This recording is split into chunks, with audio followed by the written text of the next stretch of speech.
Subspecies, this is Emerald Congalala. Pretty much functions the same, except it spits fire. This subspecies, aside from being just a different color, doesn't really switch the formula up too much. So I'm going to put it down here. I think I'm going to put it below Purple Gypstros just because I don't think its color is that interesting. The Pelagus family probably isn't going to rate as high across the board. Probably with some exceptions. But the big gorilla type ones are definitely not my favorites. Next up, we've got another one of the Pelagus. This is Blangonga. Blangonga is a much improved version of the monkey type fights. A bit more like a baboon, like a saber-toothed baboon. Blangonga you fight in the ice regions of the games, and it's a lot more aggressive and nimble. It'll roll up into the party and summon some of its cronies to bug you. It can burrow into the ground and the snow-covered ground to take paintball effects off. Overall, it's a much more dynamic fight. So Blangonga, I'm gonna rate Blangonga a bit higher. It's fine. It's a decent fight. I'm gonna put it up here above Shengaoren. If I had to choose between fighting the Blangonga or any of the Congolalas, I'd choose Blango, hands down. Now, its subspecies, which I didn't even remember it had a subspecies till I started working on this ranking. Copper Blangonga, I remember nothing about. I know it's a desert version, but I have no idea what it really brings to the table. This subspecies doesn't strike me as very memorable.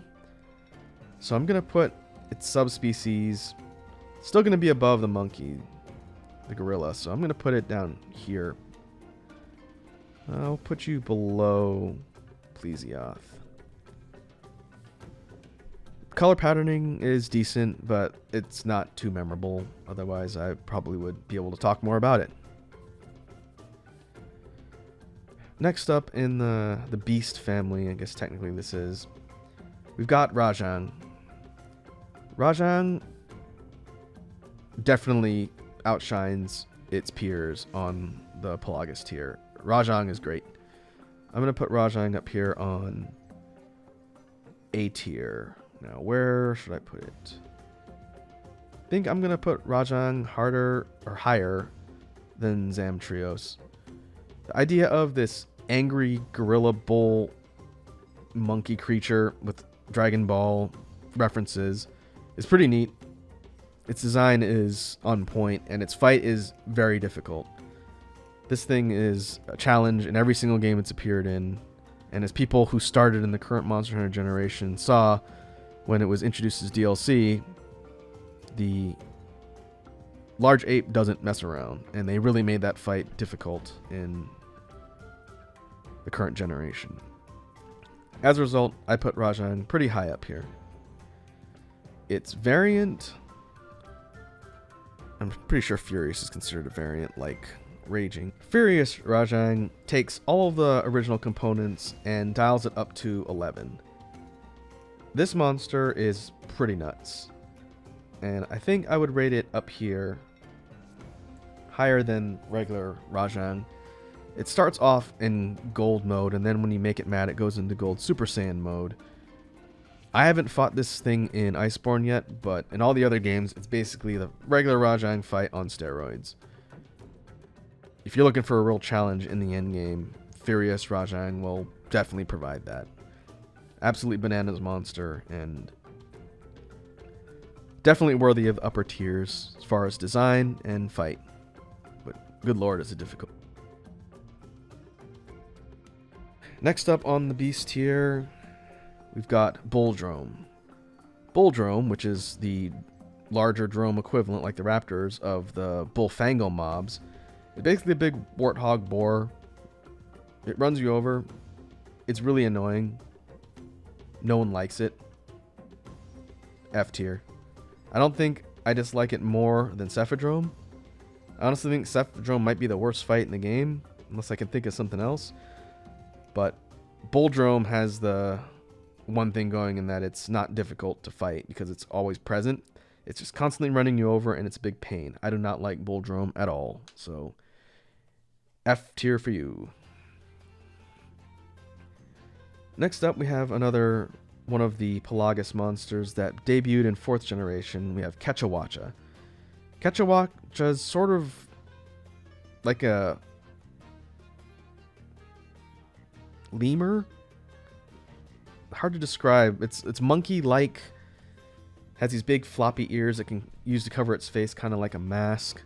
It swings around on trees as these long sort of hooked claws and spits water projectiles. Overall, Quechahuacha is neat. I think it's a pretty good design, and the fight itself is pretty fun too. It's an early game monster from the 4th generation. You encounter it early on, and I think it's got a good combination of design elements and attributes to set it apart. So I'm gonna put Quechahuacha. Put you. Well, let's see. I'll put you above Silverwind. Yeah. Quechahuacha is cool. I wouldn't mind seeing this one again. It's pretty fun fight. Cool monster design. Its subspecies, this is Ash Quechahuacha. It behaves a lot like the original one, but Ash Quechahuacha has some fire-based attacks, and its overall attack patterns are slightly different. I do like its design. I like its colors and the slight difference in its ear flap things. I'm going to put Ash Quechahuacha a little bit higher up on C tier. I'm going to say below Drill Tusk. It functions more than just a palette swap. So I'm going to rate it a little bit higher in the upper C tier. Not quite as high as the original, though. Alright, looks like we're slowly reaching the end of the list here. Next up, this is the last of the Fated 4. Nope, second to last of the Fated 4. This is Gammoth. Gammoth is a pretty unique monster because it's one of the only types that uses this whole elephant type of skeleton. As you might guess from its icon and the way I'm describing it, it's like a big woolly mammoth with this big helmet-like crest on its head and tusks and a long trunk. Gammoth is pretty cool. The Fated 4, you encounter it in the ice regions, and it's pretty decently challenging too. I don't think I would rate it quite as high as some of the other Fated 4 flagships from Generations, but it is good and unique. So I'm going to put Gammoth up here on A tier after Chameleos. I think if they update its fight, sort of give it some more dynamic elements, it would probably rate a bit higher. Gammoth is cool. Unique monster, deserves a good place on the list. For some reason, breaking up the other beast-type monsters, we have Great Jaggy. This is the first Great-type monster of 3rd generation in Tri. And the Great Blank monsters did what a lot of the Drome types in the older games didn't do as effectively, in that they were still early game targets, but they added a bit more of an interesting fight, and they were fairly unique. Great Jaggy calls on smaller Jaggies as sort of like a pack leader, and you encounter them in groups. It's not a difficult monster by any means, but it's a more well-designed fight, and it's got sort of this frilled lizard look to it and a desert color scheme. I think Great Jaggy's great. I'm going to put it up here on B tier. Let's say after Xeno'jiiva. Pretty iconic monster, early game target that introduces the players to things that can actually hit back without being so forgettable that no one wants to fight him.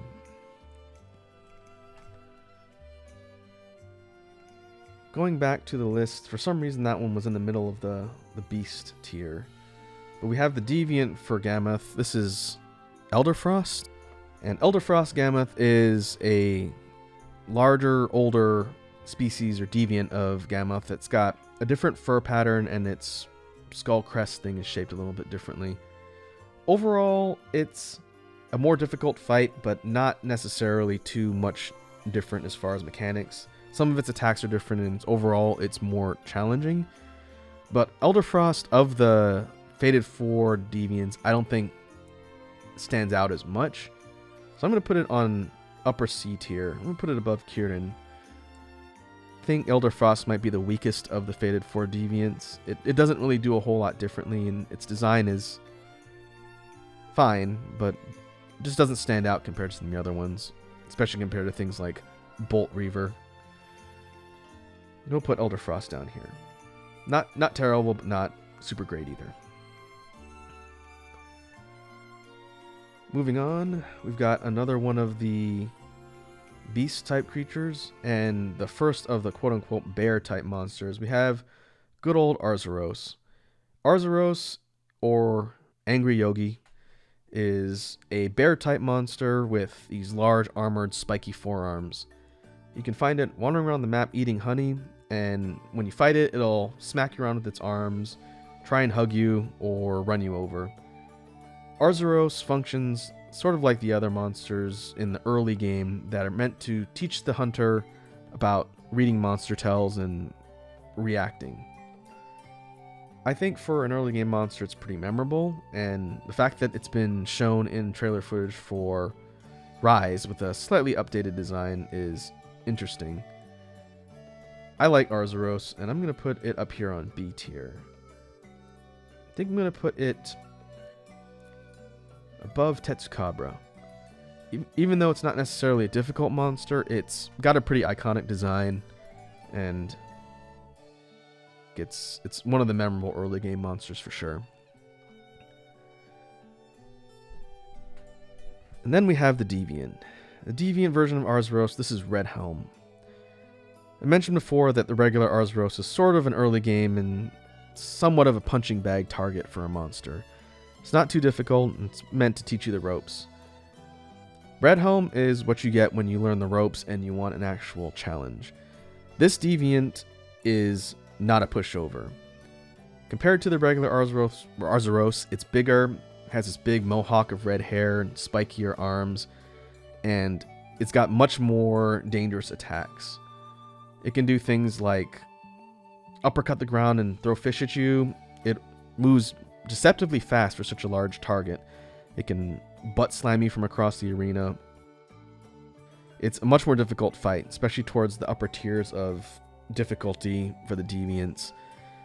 I farmed Red Helm a lot in Generations and Generations Ultimate because its set was pretty good for hammer users. Problem is, its rare tier drop was its hair, and even when you break its crest, it was a super low drop percentage, so I spent so much time getting Angry Yogi hair. But overall, I think this fight itself, between its interesting design and challenge, is good. It definitely makes what would normally be a pushover a sizable challenge.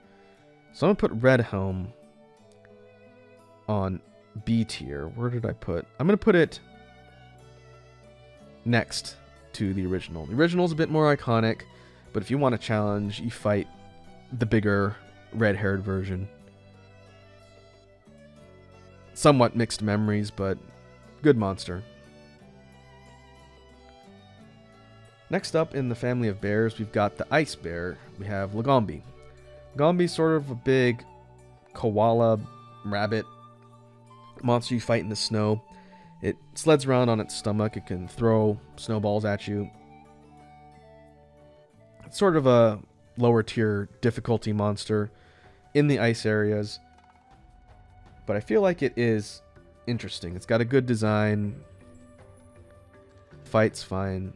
I would put Lagombi up here, probably the same tier as Arzuros. I'm going to put it after Red Helm. The Deviant Snow Baron Lagombi is a bigger, angrier version, sort of like Red Helm is a bigger, angrier version of regular Arzuros. Snow Baron is a bit more annoying in my opinion. It has the ability to pick up giant snowballs. Overall, it's a tougher fight. I'm going to rate it lower than the original. In fact, I'm gonna drop it down a little bit further. I'm going to drop it down below Great Jaggy. Snow Baron is okay. I think the regular version is a bit more manageable and has the iconic thing going for it. Snow Baron is more of a challenge, but also more annoying. I'm going to drop the Deviant down a couple tiers. Still above average, but not as high as the original.